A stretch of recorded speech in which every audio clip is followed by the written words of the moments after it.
Assalamualaikum warahmatullahi taala wabarakatuh.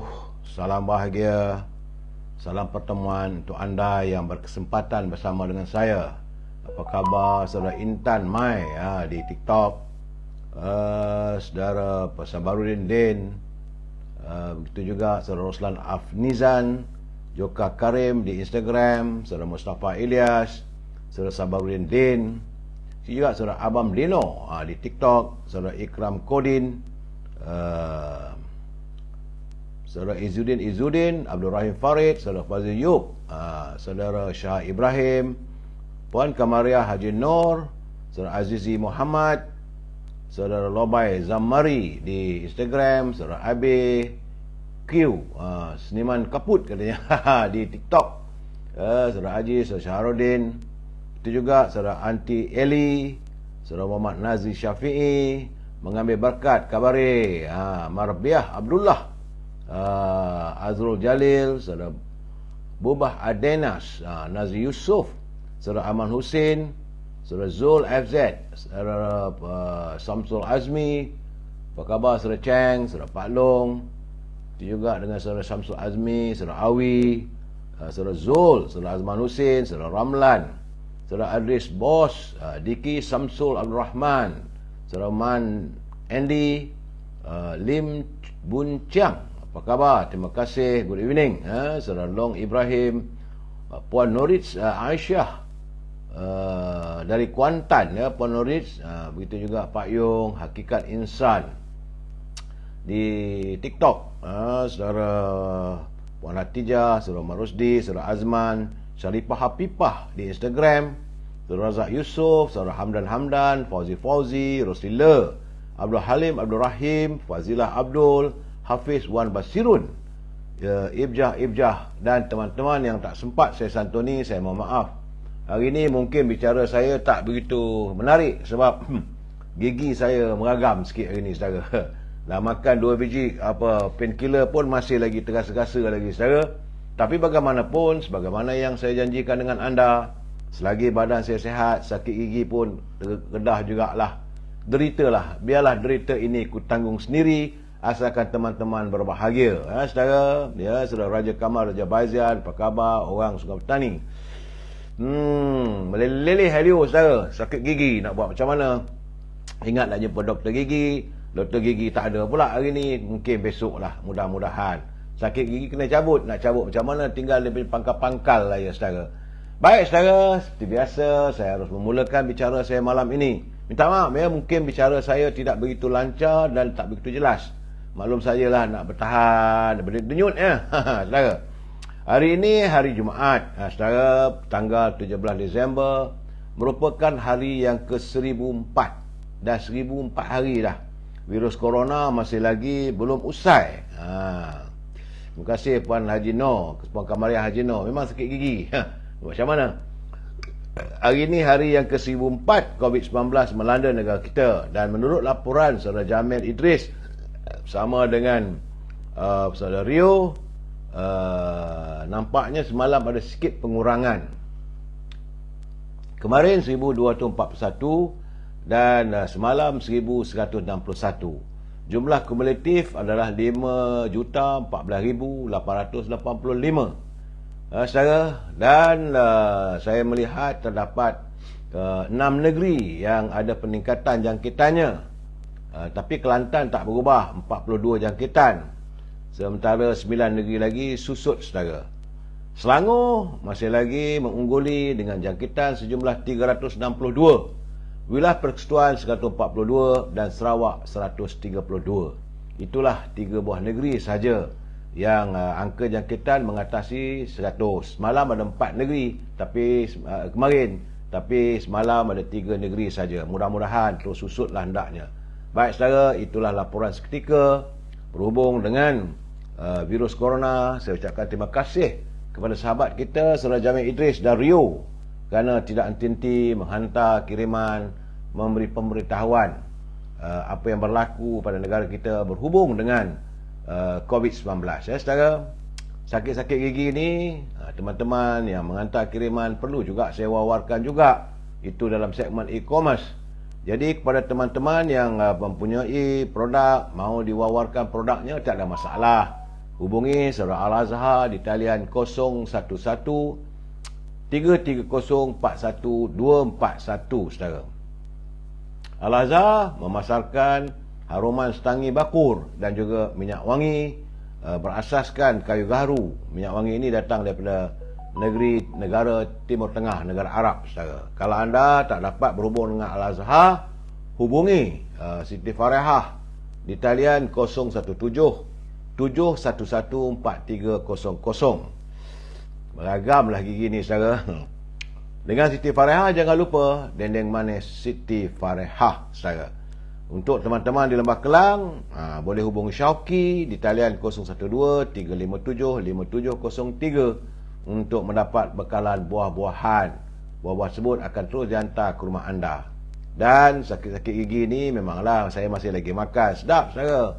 Iaitu Popiah Sira Lady Maria. Sedap saudara. Pedas, gangup dan manis. Mungkin manis tu buat sakit gigi gamaknya saudara ya.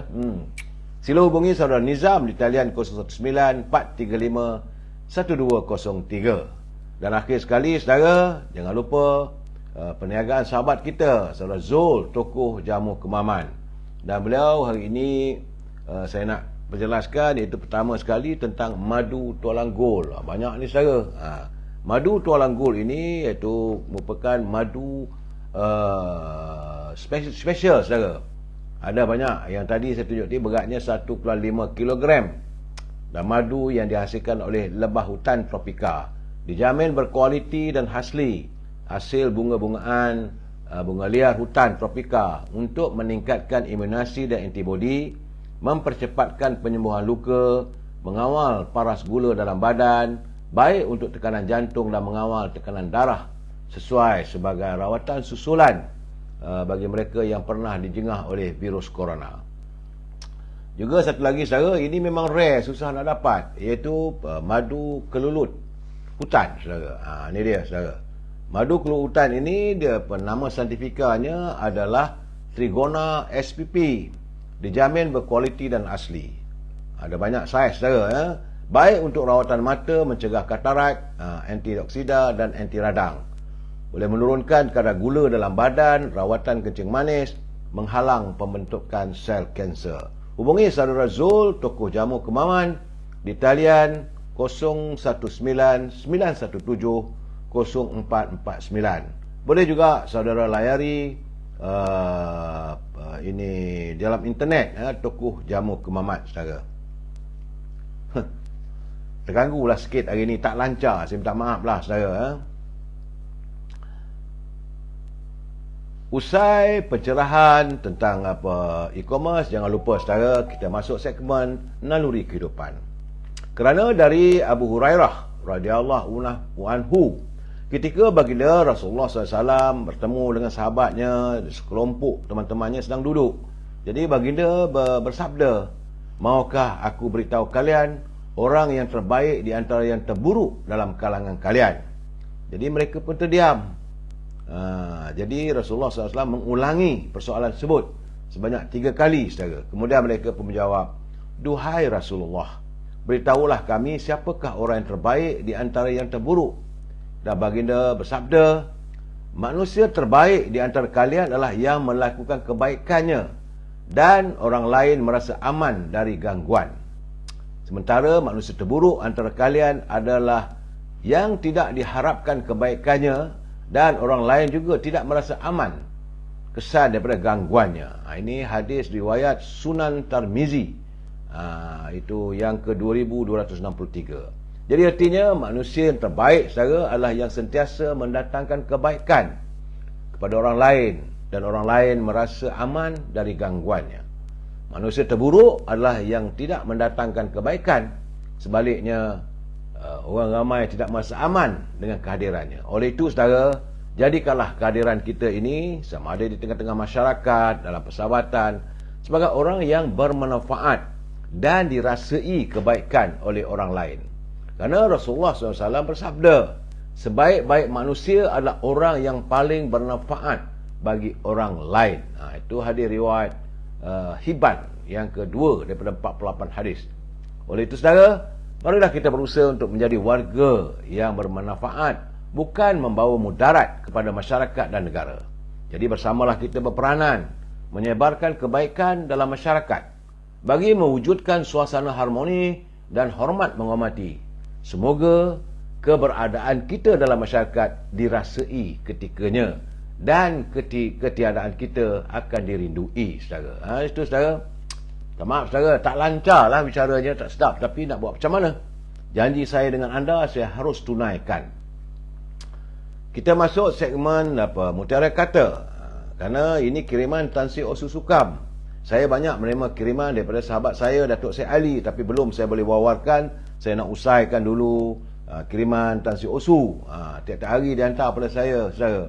Menurut Tan Sri Osu Sukam, jika seseorang hamba yang bangun dari kelazatan tidurnya di saat matanya masih mengantuk untuk melakukan solat, pastilah Allah akan membanggakannya di hadapan para malaikatnya. Itu dia saudara. Sebab itu anda digalakkan, mengantuk macam mana pun, lakukanlah solat subuh. Dan yang terbaik, kita buat solat duha, ataupun solat tahajud dulu, kurang solat subuh. Ya saudara, hidup kita ni lain tak ada saudara berpesan-pesan. Ini orang sakit gigi berpesan ni saudara. Nak buat macam mana lah. Tiba-tiba saja gigi saya yang di tengah-tengah digahar pula tu saudara. Bila dia patah jelah, dah tua-tua ni, gigi pun dah mereput saudara. Mudah-mudahan saya tidak terus mereput dalam kehidupan ini. Kita harus berpesan saudara. Saya juga berpesan pada pimpinan negara supaya jangan membelanjakan wang negara tanpa had, kerana kita khawatir negara akan muflis, ya saudara. Semalam saya bersiaran bersama dengan channel Sembang Dahsyat bersama dengan Datuk Abdullah Salim. Ya saudara, saudara boleh layari dalam Facebook ada, dalam YouTube pun ada, saudara. Banyak kami membicarakan soal jajaran baru dalam politik yang serba dinamika ini, saudara. Dan saudara, hari ini hari yang ke-13. Hari ke-13 wujudnya kerajaan perpaduan yang mau menangani derita rakyat. Derita orang sakit gigi, kena jumpa doktor besok. Bicara kita malam ini tajuknya rebah atau direbahkan. Saudara, bagaimanapun sebelum itu kita santun dulu pantun Pak Nazir. Terima kasih Pak Nazir atas kiriman pantun dari jauh beliau hantar dari Perlis, saudara. Kata Pak Nazir, pergi pekan membeli roti, letak kereta, saku diraba. Kenyang makan, lalu berhenti. Kenyang harta, masih berlumba. Itu Pak Nazir mempersoalkan. Kita ni manusia ni kalau dah kenyang makan ni kita berhenti. Tapi rupanya orang kalau mengumpul harta, dah kenyang pun masih lagi berlumba nak mengumpul harta. Itu akhirnya, bagaimana kita dengar, kita cerita sejarah Qorun. Janganlah hadirnya orang Qorun ataupun masyarakat kita jadi Qorun dalam masyarakat kita, saya. Tambahnya lagi, berhenti penat mengutip keranji tepi paya di Perdu Teja. Menarik minat 1000 janji. Sudah berjaya dilupa saja. Ini masalah hanya orang politik. Jadi nak supaya orang sokong dia, bagilah taburan 1000 janji. Tapi bila dah berjaya, mereka lupakan kita. Sebab itu saya dah bercakap tadi, berhati-hati saudara. Saat-saat kita memilih musim pilihan raya, rupanya masih lagi berlaku. Kejap lagi saya akan ulaskan persoalan ini, saudara. Bagaimanapun, sebelum saya meneruskan pencerahan, saya ingin mengingatkan anda, bagi mereka yang menyunting semula live saya ini dan dimasukkan ke channel YouTube, maka anda adalah bertanggungjawab atas apa saja suntingan yang anda lakukan. Seri undi BN dapat PH, kami malu. Abah sayang, sabar dulu saudara, sabar. Ini perlu diingat saudara, sebab banyak sangat saya tengok suntingan yang dilakukan oleh teman-teman. Tak ada masalah, saya tak marah, tetapi anda harus bertanggungjawab. Kalau kesilapan, tanggunglah sendiri saudara. Sebab kadang-kadang lari daripada maksudnya. Dan juga kalau anda mau menghantar kiriman, gunakanlah bahasa yang baik. Saudara Ho Tan, tak fahamlah politik sekarang. Dah habis PRU pun masih berkempen lagi. Rindu zaman dulu-dulu. Sabar juga Ho Tan. InsyaAllah saya akan beri pencerahan malam ini, saudara. Dan kena ingat saudara, Ini adalah pencerahan politik yang matlamatnya sekadar memberi informasi. Saudara, kalaupun ada komen-komen saya, kita harus memegang prinsip kita mesti bersetuju untuk tidak bersetuju. We must agree to disagree. Itu dia penting. Kalau anda nak menghantar kiriman, gunakanlah bahasa yang harmonis, kerana kita warga cita damai. Dan saya berharap kalau anda berdebat dalam ruangan saya ini, saya nampak ada juga kawan-kawan sana, orang ni cakap begitu, orang ni cakap begini, tapi gunalah bahasa yang baik, kerana kita adalah warga harmonis, saudara. Baik, selepas memberi peringatan, tentulah saya akan memberi pengetahuan ataupun informasi berhubung kedudukan cuaca negara kita, saudara. Kerana Jabatan Meteorologi Malaysia, itu Met Malaysia, telah pun mengeluarkan amaran ribut petir akan melanda di kebanyakan tempat di Semenanjung, Sabah dan Sarawak malam ini, saudara, katanya. Dan lamanya adalah selama 3 hari lagi. Ada ribut petir, hujan lebat dan angin kencang. Terutama lagi ia akan berlaku di Kelantan, iaitu di kawasan Jeli, Tanah Merah dan Kuala Krai, di Terengganu, di Kemaman, di Pahang, di Jerantut, Kuantan, Pekan dan Rompin. Sementara Johor, Seramat, Keluang dan Bersing. Jadi teman-teman yang tinggal kawasan tersebut berhati-hati. Kalau nampaknya air naik, kalau tinggal di tepi sungai tu, cepat-cepatlah pindah, sebab pimpinan negara telah pun menyediakan pusat pemindahan sementara. Segera kita selamatkan diri kita dan keluarga kita. Itu lebih penting, saudara. Dan di Sarawak kawasannya Miri dan Marudi, di Sabah di pedalaman iaitu Kuala Penyu dan Beaufort, dan pantai barat iaitu di Papar, Putatan, Penampang dan Kota Kinabalu. Itu dia kawasannya yang diumumkan oleh Jabatan Meteorologi, mengatakan besar kemungkinan berlaku ribut dan ribut petir dan hujan lebat berterusan selama 3 hari, saudara. Hati-hati, saudara. Cuma mungkin gamaknya hari ini mungkin musim cuti sekolah taklah begitu merunsingkan kita, saudara. Bagaimanapun, saudara, Jabatan Bomba dan Penyelamat Daerah Terengganu telah pun mengenal pasti sebanyak 300 kawasan dari 8 daerah di negeri tersebut sebagai hotspot banjir. Itu sepanjang tempoh monsun timur laut. Menurut pengarahnya, Saudara Mat Hilman Abdul Rashid, kawasan berisiko itu ditentukan berdasarkan lokasi yang pernah mengalami banjir dan dianggap berisiko untuk berlaku pada masa yang akan datang. Ya, begitu katanya, sebanyak 37 lokasi terutama membabitkan kawasan rendah dan berhampiran muara sungai dikenal pasti kawasan paling berisiko apabila berlaku limpahan air sekiranya berlaku fenomena air pasang besar beserta hujan lebat. Bagaimanapun, di Terengganu terdapat sekitar 833 anggota bomba bersiap sedia dengan aset-asetnya untuk memberi bantuan. Sementara itu, menurut Mak Helmi, walaupun keadaan air sungai dulu Terengganu dilihat semakin menurun, namun pihaknya tetap berada dalam bersiap siaga kerana kemungkinan paras air boleh kembali meningkat. Macam mana saya katakan semalam, saya kemarin, saudara, dah elok, dah susut, tiba-tiba bam, naik balik. Saudara, itu keadaannya. Baik, saudara, selain daripada cerita banjir ini, cuma awal pagi tadi, negara digemparkan dengan tragedi tanah runtuh. Sebab itu saya mengatakan, saya beri pesan pada teman-teman, waktu hujan begini, elakkan untuk kita berada di kawasan tinggi, kawasan yang boleh mengakibatkan tanah runtuh, saudara. Kerana menurut laporannya, sekitar jam 2.24 pagi tadi terjadi kawasan tanah runtuh di Batang Kali. Pihak Bang Bos Selangor menerima panggilan kecemasan dan mereka berada di kawasan tersebut pada jam 3-4 minit pagi. Sekitar dalam setengah jam saja bomba dah sampai, saudara. Tempat tersebut ialah di tepi jalan, di kawasan Jalan Genting Gotong Jaya, di Batang Kali, saudara, atau lebih dikenal sebagai Father Organic Farm. Kejadian tersebut berlaku kerana di situ ada perkemahan.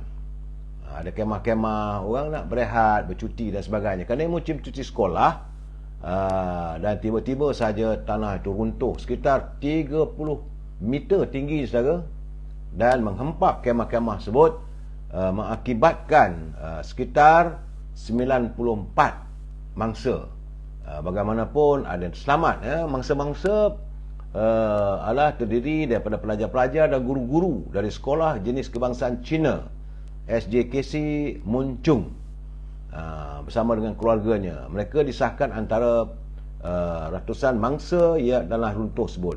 Menurut Yang di-Pertua Persatuan Ibu Bapa dan Guru-guru PIBG Sekolah Rendah Jenis Kebangsaan Cina Muncung, Saudara Yu Chin Ong, dia kata berdasarkan maklumat yang diterima setakat ini, beberapa orang guru berjaya diselamatkan oleh pihak berkuasa dan telah pun dihantar ke hospital Kuala Lumpur. Yang terkini saya tengok saya terima petang tadi, saudara, bahawa rekodnya katanya sebanyak 84 orang, 94 mangsa. Jumlah yang selamat sekitar 61 orang. Dan agak menyedihkan, itu kematian ataupun mereka yang terkorban kesan daripada tanah runtuh tersebut adalah seramai 21 orang, sementara 12 orang lagi saudara mangsa yang masih hilang. Bagaimanapun, operasi menyelamat masih dijalankan. Ini keadaannya. Dan bila berlaku begitu, tentulah pimpinan negara segera bertindak. Antaranya adalah Kementerian Kerajaan Tempatan, Saudara Nga Komeng, yang bekerja ke tempat kejadian, dan beliau mendapati bahawa tempat kejadian tanah runtuh itu adalah di Jalan Batangkali Gotong Jaya, dikenali sebagai tempat rekreasi yang beroperasi secara haram rupanya sejak tahun 2020. Ini dah 2 tahun dah. Jadi ketiga-tiga tapak berkenaan hanya memiliki kebenaran merancang untuk aktiviti pertanian organik. Rupanya kawasan itu diluluskan oleh Majlis Bandaran Hulu Selangor pada tahun 2019 sebagai kawasan untuk pertanian organik.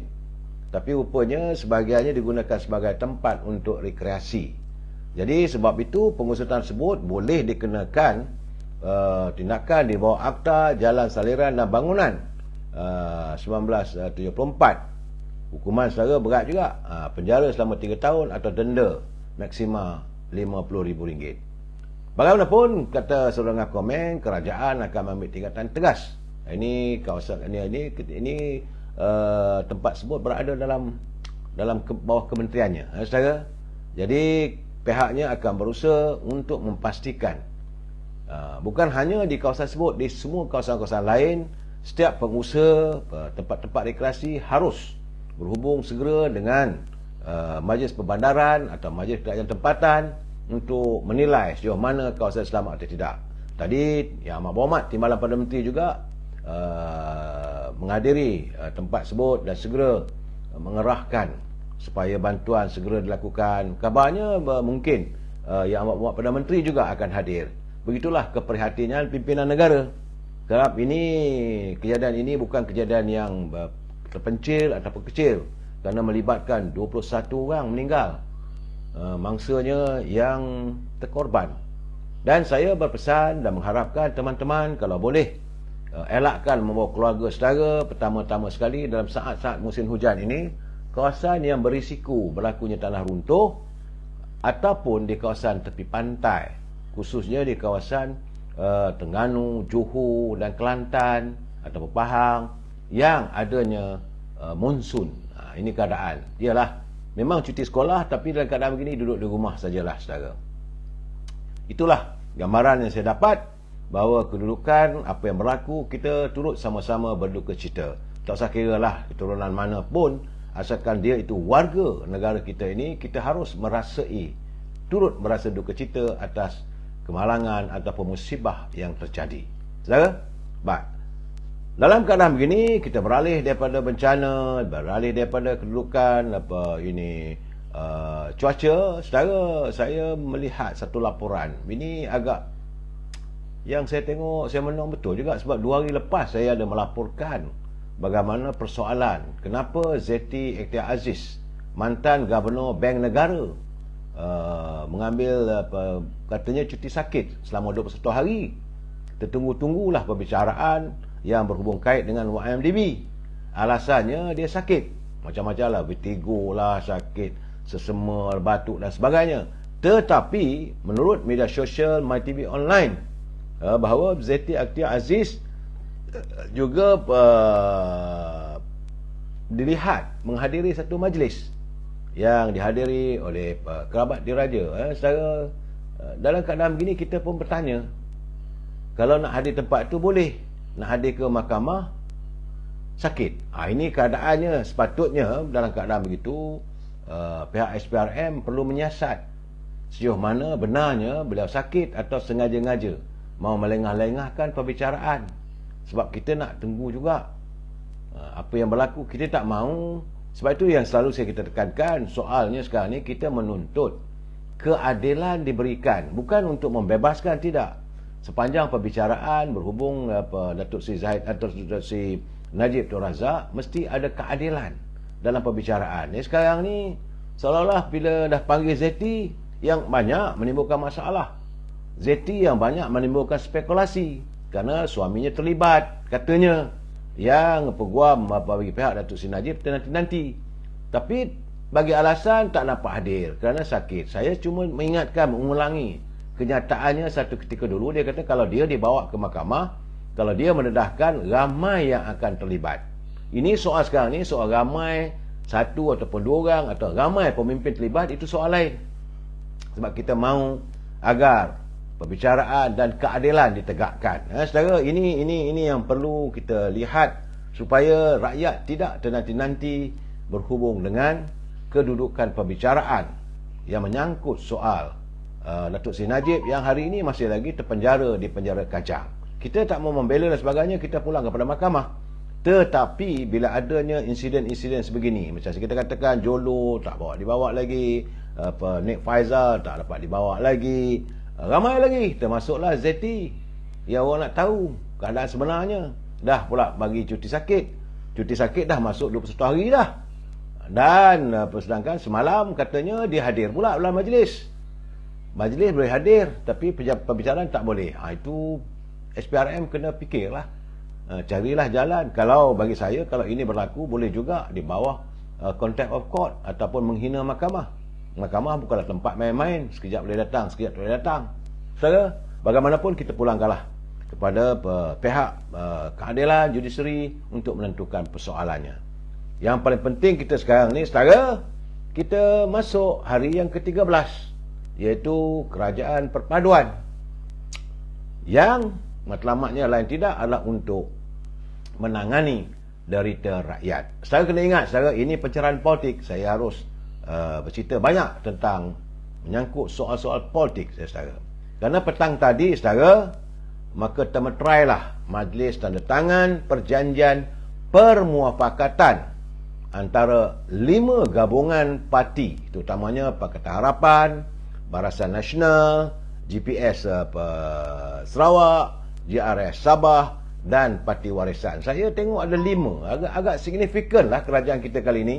Pembentukannya 82, 8.2 jadi 10. Genap. UMNO Barisan Nasional 30. Kalau kita tengok Al-Quran 30 juz. Dan hari ini perjanjian itu ditandatangani pada hari Jumaat, hari yang penuh kemuliaan, dan melibatkan 5 buah parti terbesar serta gabungan beberapa lagi calon-calon daripada parti-parti kecil dan juga ahli parlimen bebas, saudara.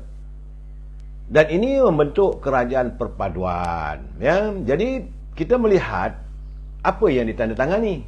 Itu paling penting sebab orang nak tahu, iaitu bahawa saya difahamkan gabungan sebut antara Pakatan Harapan, Barisan Nasional, GPS, GRS dan Warisan, mereka adalah merupakan pihak-pihak kepada perjanjian kerjasama itu, di mana termasuklah PBM dan KDM serta calon-calon bebas yang secara kumulatif membentuk 2/3.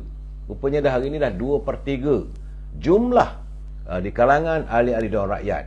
Mereka beriltizam, sebab itu menandatangani perjanjian untuk menjana kesepakatan rakyat untuk memacu negara ke landasan yang progresif dan majmuk dalam keadaan suasana masyarakat yang majmuk.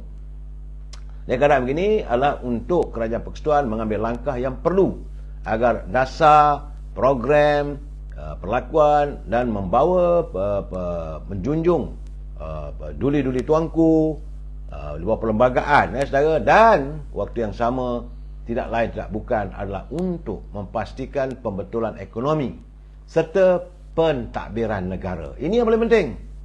Bukannya sekadar menandatangani setuju saja, tidak. Saudara, kalau kita lihat dari segi gabungan sebut, Pakatan Harapan mempunyai 82 ahli parlimen, saudara. GPS ada 23. Sarawak GPS ada 23, 7 daripada JRS Sabah, dan juga calon-calon bebas dan sebagainya sekitar lebih kurang 112. Dan apabila Barisan Nasional hadir dengan 30, retinya sekarang ni sudah ada 142. Ada mengatakan 148, tapi saya melihat kalau 130 ke 140 ke, katalah 10 orang yang masih lagi kekal daripada Barisan Nasional yang tak mau menyokong kepimpinan Datuk Seri Anwar Ibrahim, artinya itu dah lebih cukup. Jadi sebab itu dengan jumlah yang sebut, saya berkeyakinan, sebab itu Datuk Seri Anwar Ibrahim juga yakin pada tanggal 19 Disember ini, walaupun adanya gerakan, memang diketahui ada gerakan baju hitam, gerakan Jakarta, gerakan itu dan ini, mereka mau menggagalkan. Kabarnya banyak juga wang yang terjun secara sesi pembelian. Tapi dengan adanya termeterainya perjalanan sebut, saya tak nampak benda mereka, apa yang mereka cuba mereka lakukan itu mencapai kejayaan. Dan saya katakan terus terang, tutup bukulah.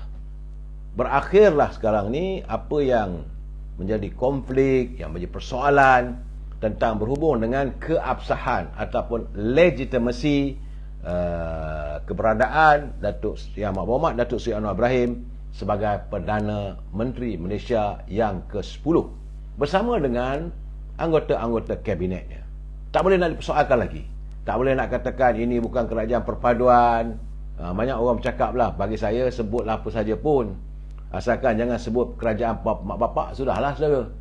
Kerajaan perpaduan namanya, demi untuk menyantuni warga daripada Sabah dan Sarawak. Tadi kita dengar kenyataan daripada Premier Sarawak, Datuk Abang Johari, yang paling penting bagi warga Sarawak untuk melihat bagaimana ekonomi negara ini dipacu dengan lebih mantap lagi. Sementara itu, menurut saudara Syafiq Abdal, beliau mengharapkan persoalan tentang perjanjian 163, iaitu 1963, yang dimeterai antara Kerajaan Persekutuan dengan negeri-negeri Sabah dan Sarawak itu dilaksanakan setuntasnya. Begitu juga Datuk Haji G selaku mewakili Ketua Menteri Sabah turut menjuarakan yang sama, melihat bahawa keadaan ini adalah semata-mata untuk kepentingan rakyat, serta juga kenyataan daripada Yang Amat Berhormat Datuk Seri Ahmad Zahid Hamidi yang menekankan bahawa ketepikanlah soal-soal persoalan tentang politik yang resis dan sebagainya. Yang penting, kata Datuk Zahid, dalam perjanjian itu ditekankan 4 fakta yang paling penting. Kedaulatan Raja-Raja Melayu, agama Islam itu sebagai agama persekutuan, hak keistimewaan orang Melayu dan bahasa Melayu dipertahankan. Jadi kalau orang mengatakan adanya parti DAP dan sebagainya, ini menjawab segala persoalan tersebut, dan ada termetai dalam perjalanan tersebut, dah tak ada masalah.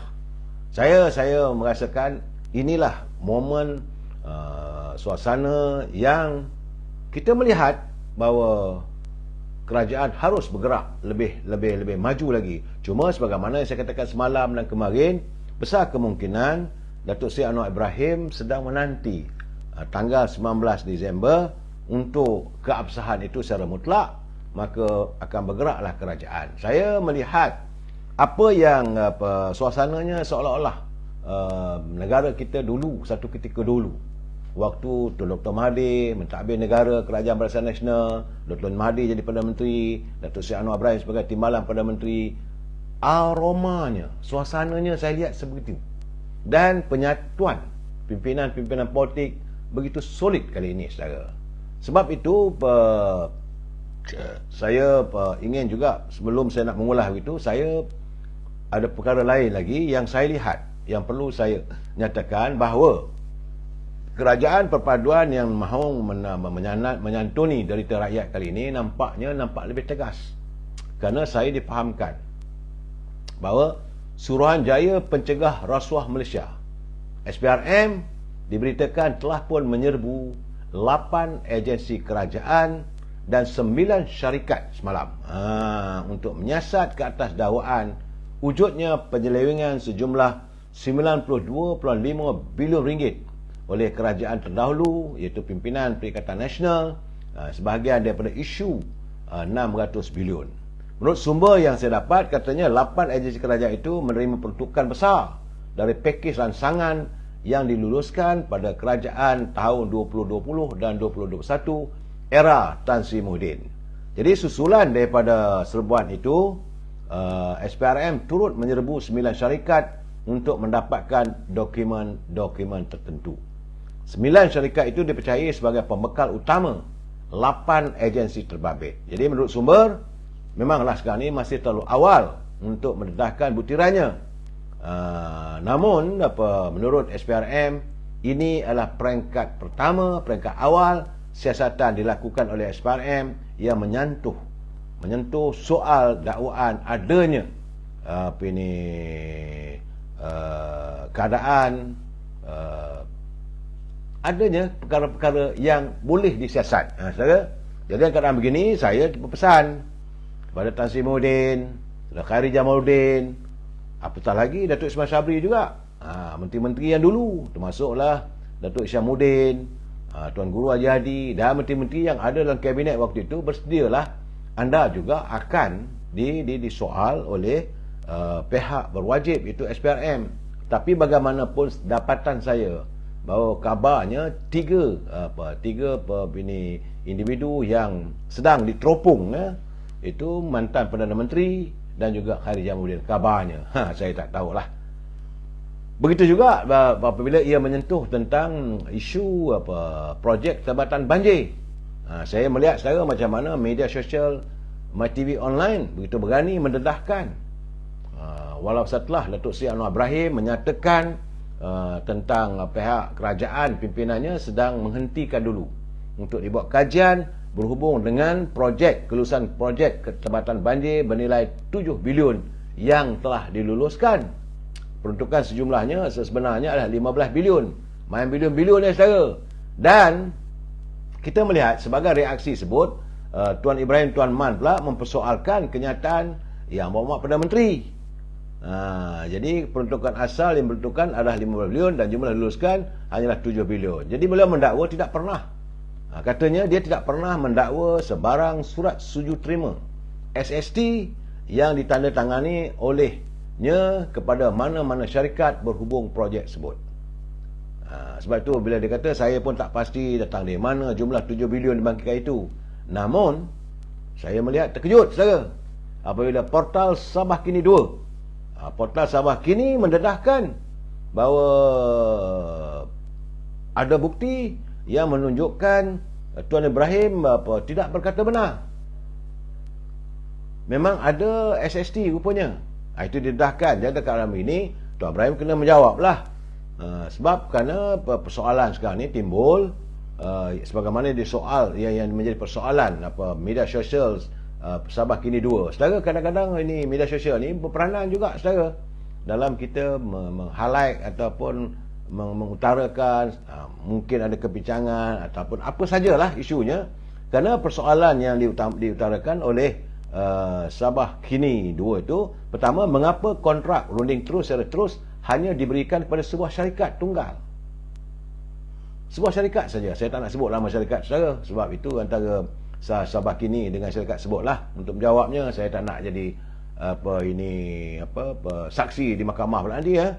Kemudian, apakah dalam negara kita ini tak ada syarikat lain yang layak untuk diberikan kontrak, kerana projek Jabatan Banjir sebenarnya tidak memerlukan kepakaran yang tinggi dan khusus.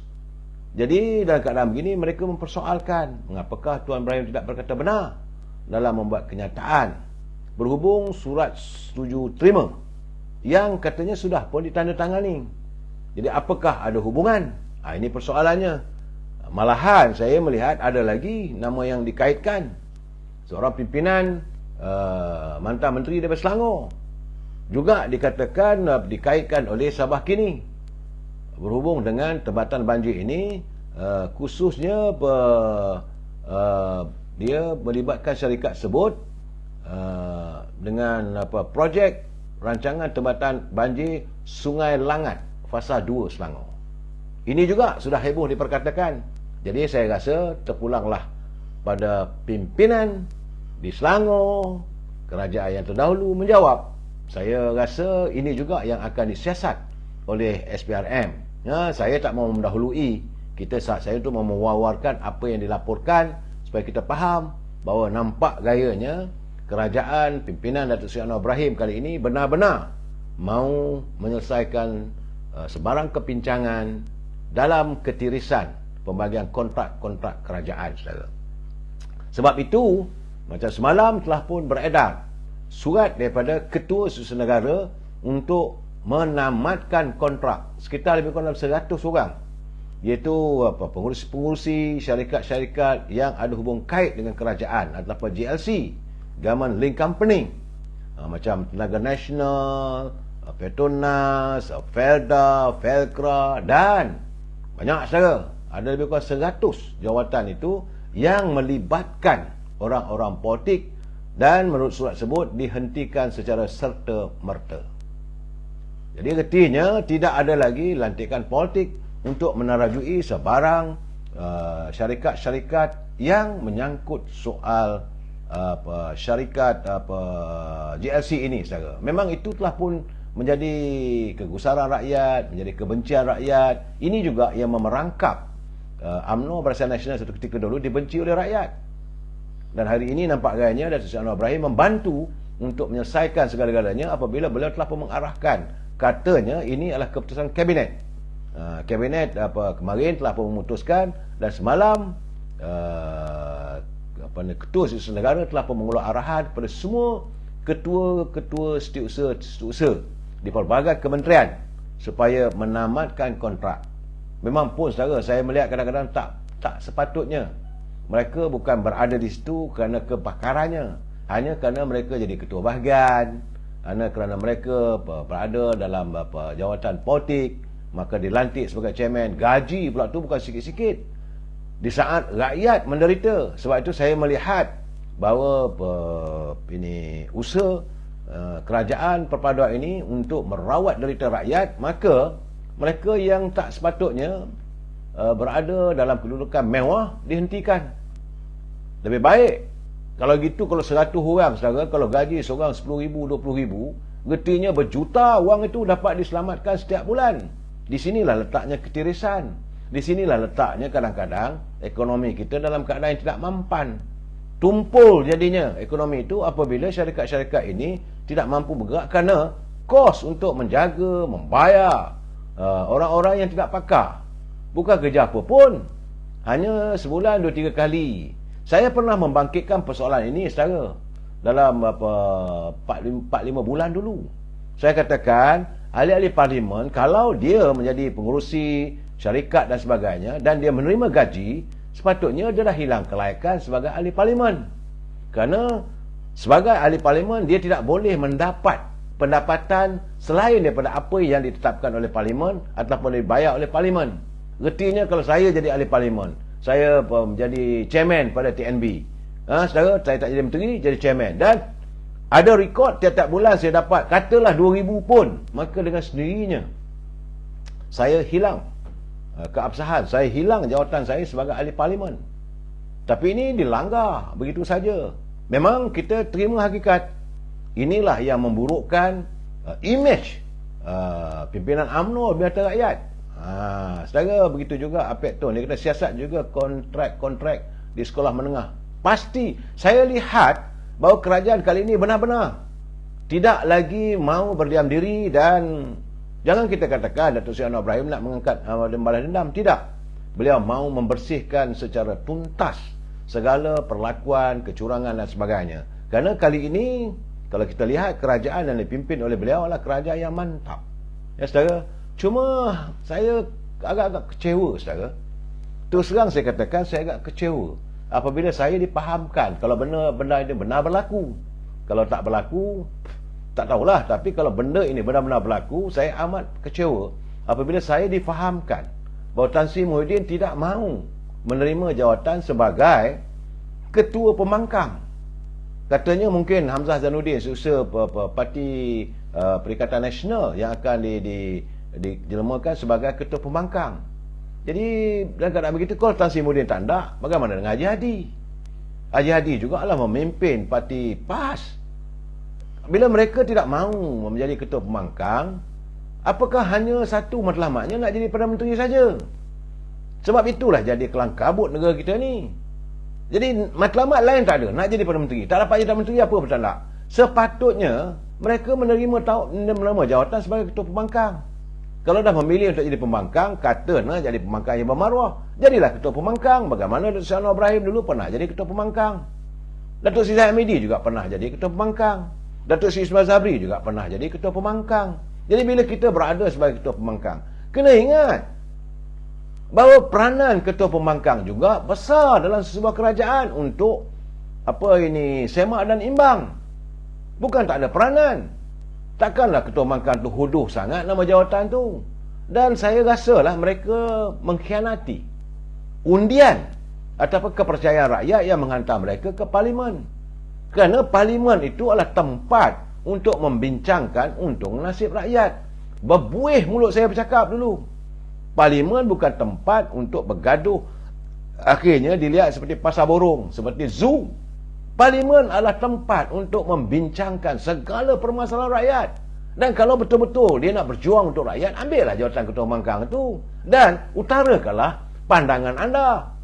Seandainya keadaan begitu, katalah besok ataupun 19 hari bulan ataupun 20 hari bulan, Yang Amat Berhormat Datuk Seri Anwar Ibrahim mengemukakan usul soal ekonomi, soal bajet dan sebagainya, nyatakan pula ini pendirian kita supaya dapat diimbangi yang mana yang terbaik untuk negara. Tapi anda tak nak terima jawatan itu. Jadi saya kata, apa benda dia orang ni? Apakah semata-mata minta rakyat pilih dia sebagai ahli parlimen untuk membolehkan dia jadi Perdana Menteri? Kalau itu saja matlamatnya, bagi saya mereka telah pun mengkhianati rakyat. Sepatutnya terima. Datuk Seri Anwar Ibrahim tak ada jadi Perdana Menteri, tak ada, dia jadi ketua pembangkang. Dan sepanjang beliau menjadi ketua pembangkang, rakyat tertunggu-tunggu apa yang akan diutarakan olehnya. Dan beliau mendedahkan Pandora Paper misalnya, bagaimana kesenjangan dalam tata kelola kerajaan yang disinggung olehnya sebagai ketua pembangkang. Sepatutnya perkara inilah, sebab Tan Sri Muhyiddin juga ada pengalaman sebagai Perdana Menteri. Haji Hadi pun ada pengalaman sebagai Menteri Besar, sebagai duta, bertaraf menteri. Saudara, dalam keadaan begini saya kecewa. Tapi nak kata apa, parti mereka buanglah, saya tak tahu. Cuma saya kasihan. Saya amat bersimpati pada rakyat di kawasan tersebut yang mengundi mereka, meletakkan mereka sebagai ahli parlimen. Mereka bertanding tu nak jadi ahli parlimen. Dah menang jadi ahli parlimen, sepatut berperanan sebagai ahli parlimen. Kalau dah dilantik sebagai perlu jadi ketua pembangkang, jadilah ketua pembangkang. Tak nak pula bagi orang lain pula. Sebab you memimpin parti tersebut untuk menjadi sebuah parti yang mendapat dukungan begitu ramai. 73 kursi parlimen. Seharusnya salah seorang, sama ada Haji Hadi ataupun Tan Sri Muhyiddin yang jadi ketua pembangkang. Ini tidak. Jawatan ketua pembangkang aku tak mau. Ketua pembangkang bertaraf menteri. Soalnya ketua pembangkang bertaraf menteri. Ketua pembangkang saudara gaji pun macam gaji menteri juga saudara. Gaji Perdana Menteri. Jangan lupa. Dan dia ada pejabat. Dia ada setiausahanya. Dia ada tukang, ada pegawai yang membuat research dan sebagainya. Ini mungkin orang tak tahu. Bagi sebuah negara yang mengamalkan sistem demokrasi, ia memerlukan parti pembangkang. Bukan kena membangkang saja, tidak, untuk check dan balance atau imbang. Semak dan imbang. Bila setiap tahun, setiap bulan ada persidangan, segala permasalahan rakyat juga boleh diutarakan kalau dia benar-benar nak berjuang soal rakyat. Saudara tak tahu rasa kami pengundi BN seri DAP jadi sahabat. Tak tahulah saya. Saya melihat apa pula kita nak melihat kebencian yang sudah tu sudahlah, saya katakan. Sekarang ni kita kena way forward, move forward. Saya dah cakap sendiri, macam 2-3 malam lepas pun saya dah bagi tahu. Kalau kita dengar pimpinan DAP pun, saya nampaknya mereka nak menyantuni. Tak ada lagi dah nak terdengar cerita-cerita yang berbau Chauvinis. Contoh saya katakan macam mana Anayo, dia jadi menteri belia dan mahu menangani permasalahan belia yang menjadi muflis. Jadi bagi saya, okey lah. Begitu juga kita dengar tadi, bila berlaku kemalangan, musibah di Batang Kali, bergegaslah menterinya ngakomeng. Tak ada pula mengatakan salah orang Melayu. Tak ada. Dia katakan bahawa ini salah kerana tuan punya tempat itu menyalahkan kelulusan yang diberikan. Tuan punya syarikat sebut bukanlah keturunan Melayu. Jadi pada dia tak ada fikir soal kaum dah, tak ada dah.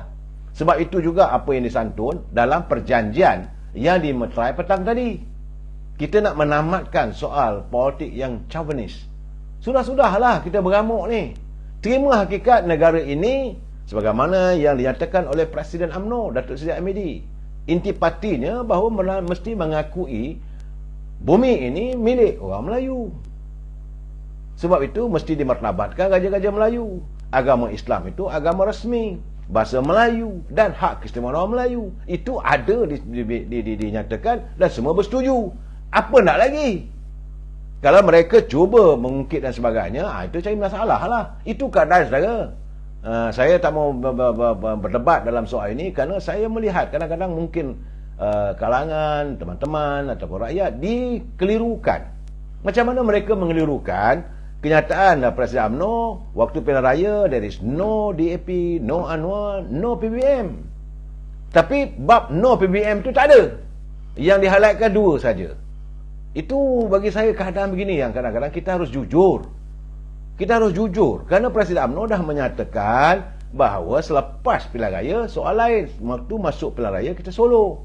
Kita tak akan bersama dengan siapa pun. Dan apabila natijahnya kedudukan rakyat dah buat keputusan, kita kena terima lah.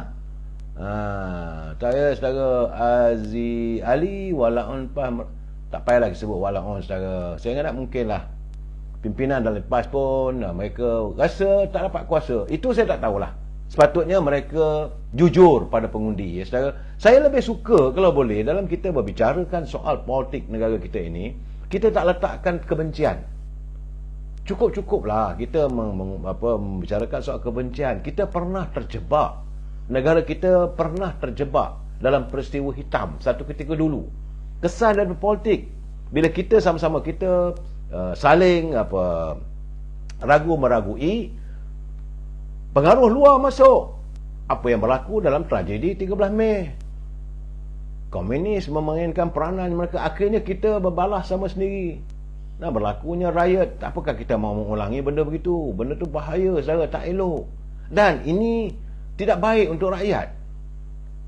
Kenapa tidak? Kita terus kekal dalam sebuah negara yang sebegini. Saudara pergilah mana-mana negara pun, saudara tidak akan dapat sebuah negara sebagaimana Malaysia, negerinya aman damai. Mungkin ada musibah sana sini, tetapi tidaklah sebegitu teruk, tetapi rakyatnya aman damai. Sebab saya katakan kita warga cinta damai.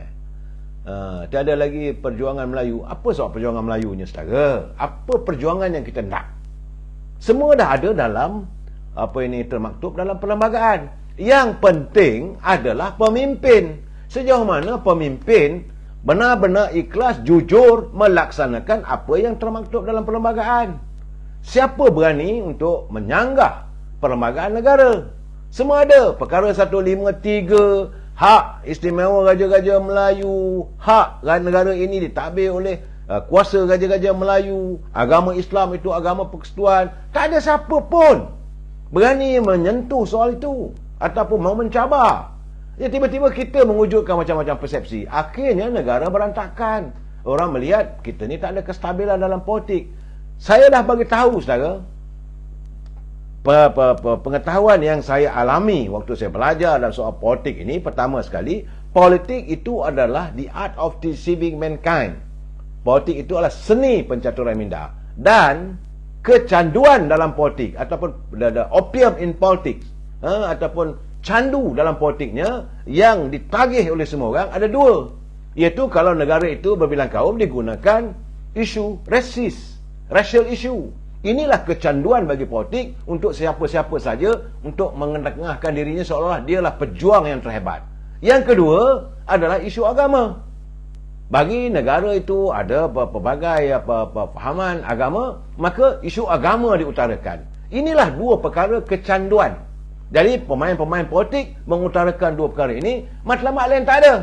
Semata-mata untuk menggapai yakin pengundi supaya mengangkat mereka sebagai pemimpin. Tapi bila dah jadi pemimpin, lain ceritanya. Saya kita kena dengar lah macam-macam, bawa bergaduh Kek Siang dengan UMNO, DAP dan sebagainya. Pergilah parlimen. Meluat saya tengok, boleh duduk minum kopi, huha, ketawa. Ha. Kita di bawah bagai nak agak bergaduh. Jangan kita izinkan lagi diri kita dipersenda oleh pimpinan politik saudara. Itu keadaannya saudara. Dan ini paling penting saudara. Saya difahamkan bahawa saat ini, benar tak benar saya tak tahu. Saya tengah tunggu tapi saya cuba menghubungi tak dapat. Saat ini mesyuarat tergempar Majlis Kerja Tinggi UMNO sedang berjalan. Sejauh mana saya tak tahu, mungkin lepas ini ada orang telefon saya atau tidak. Tapi saya dipahamkan bahawa mesyuarat Majlis Tinggi UMNO, mesyuarat tergempar telah diadakan. Kerana ada beberapa ketetapan yang akan diambil. Katanya bagi kita pun menunggu. Sebab saya pun sabar malam minta, iaitu pertama sekali Majlis Tinggi UMNO dijangka akan buat mesyuarat tergempar untuk mengabsahkan tindakan tata tertib ke atas beberapa orang individu lagi. Saya dipahamkan mungkin ada 5 orang. Mungkin, saya tak tahu saya. Ini berikutan kegiatan mereka semasa berkempen untuk pihak lain semasa Pilihan Raya Umum 15. Dan mereka masih lagi menjalankan onar-onar politik yang bertentangan dengan apa yang ditetapkan oleh Perlembagaan UMNO. Kerana individu-individu tersebut dipercaya secara diam mengajak ahli-ahli UMNO menolak calon dinamakan oleh parti supaya tidak diberi undi, mengakibatkan parti UMNO kalah. Mereka yang terlibat dalam melakukan sabotaj sudah pun dikenal pasti dengan bukti yang cukup dan disifatkan sebagai telah melanggar perlembagaan parti. Terdapat juga beberapa nama besar yang turut dipertimbangkan untuk tindakan tata tertib kerana bertindak di luar pengetahuan parti dan usaha untuk membawa sokongan yang belum diputuskan oleh parti kepada pihak lain. Ini juga akan diambil tindakan. Parti tak buat keputusan lagi, dia dah kumpul orang, dia bawa pergi jumpa orang lain, nak sokong orang lain. Ini juga melanggar ketetapan parti. Jadi ketika itu tidak kedengaran suara desakan secara terbuka pimpinan parti agar presiden mereka berundur. Waktu itu yang apa mereka lakukan adalah nak bawa keluar ahli-ahli parlimen daripada UMNO ini untuk menyakut orang lain. Tapi bukan isu suruh presiden parti berundur, tak ada. Dan mereka bersama-sama membuat kajian kerana mereka harus melihat kenapa UMNO ditolak oleh rakyat selepas berjaya memenangi pilihan raya di Melaka, di Johor. Kenapa? Ini juga persoalan ini. Dan dalam keadaan begini kita harus melihat pembersihan UMNO perlu dilakukan segera. Enough is enough. Saya dah bercakap berkali-kali.